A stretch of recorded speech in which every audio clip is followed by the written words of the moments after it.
Assalamualaikum warahmatullahi wabarakatuh. Halo semuanya, selamat datang di mata kuliah saya, mata kuliah Bahasa Indonesia.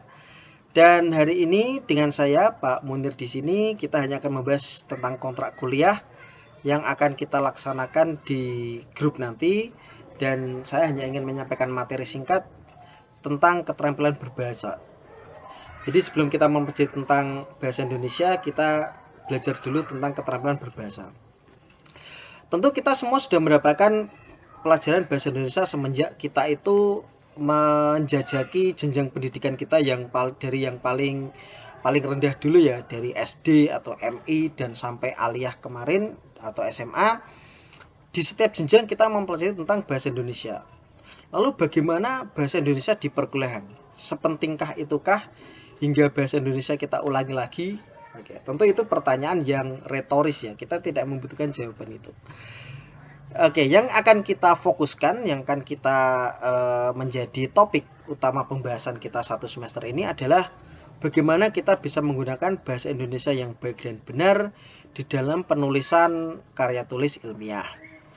Karya ilmiah itu apa saja? Tentu ada banyak range, ada banyak jangkauan dari yang paling sederhana hingga yang paling rumit, dari paper atau makalah sampai tugas akhir maupun laporan penelitian. Dan saya yakin banyak dari Anda yang sudah menggunakan bahasa Indonesia yang baik dan benar. Misalnya ketika Anda WA dengan orang yang Anda hormati, mungkin dosen, mungkin guru Anda, saya kira sudah ada.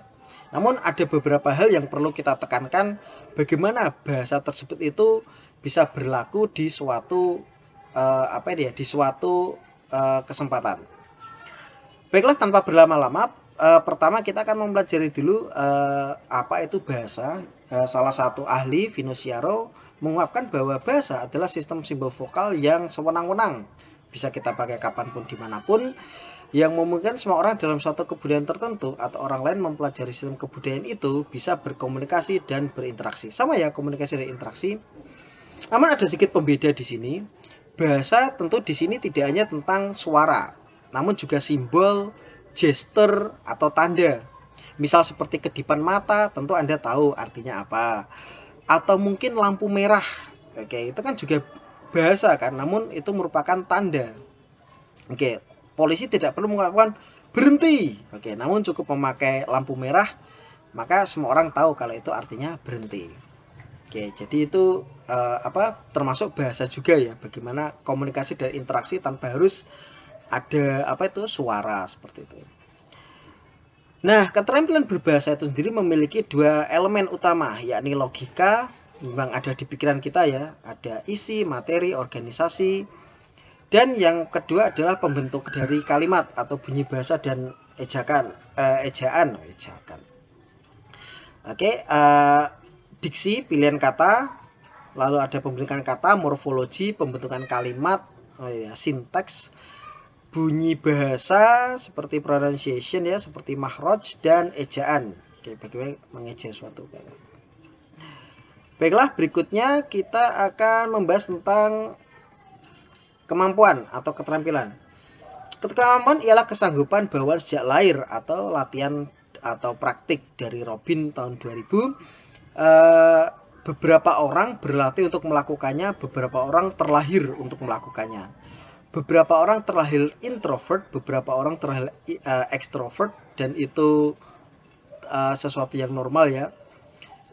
Jadi ada banyak orang yang mungkin terampil berbahasa aktif, ngomong pidato tanpa teks di hadapan orang lain, tanpa canggung, seperti itu kan juga kemampuan berbahasa.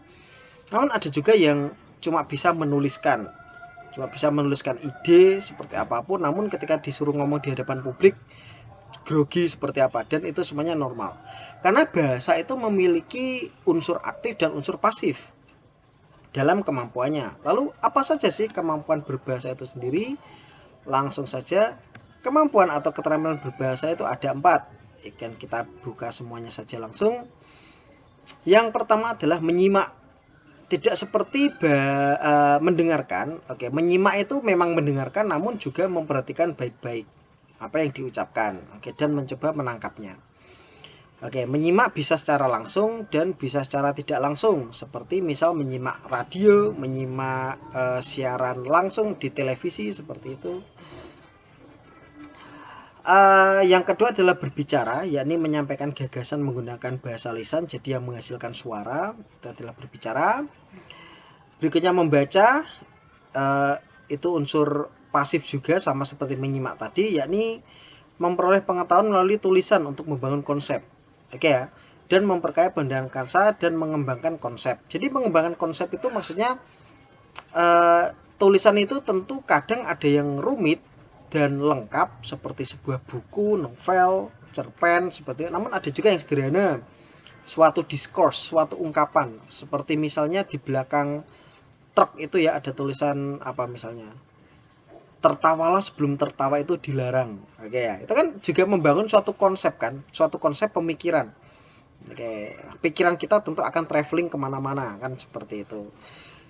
Oke, nah itu namanya membangun lalu mengembangkan konsep. Tentu melarang tertawa itu sesuatu yang absurd, sesuatu yang aneh. Oke kan, namun apa sih yang tidak mungkin di dunia ini? Oke, nah makanya dengan tulisan itu, maka konsep kita itu akan lebih terbangun gitu kan. Dengan membaca kita akan punya lebih banyak waktu untuk berpikir. Suatu kalimat itu mengandung ratusan makna kan seperti itu. Dan yang terakhir itu adalah menulis, yakni menghasilkan dan mengembangkan pikiran. Ini sama seperti berbicara, namun ini biasanya lebih lama lagi ya, karena tulisan itu berlaku hingga kapanpun, bahkan ketika yang menulis itu sudah tidak ada lagi. Maka pepatah Jepang mengatakan pena itu lebih hebat daripada pedang. Oke.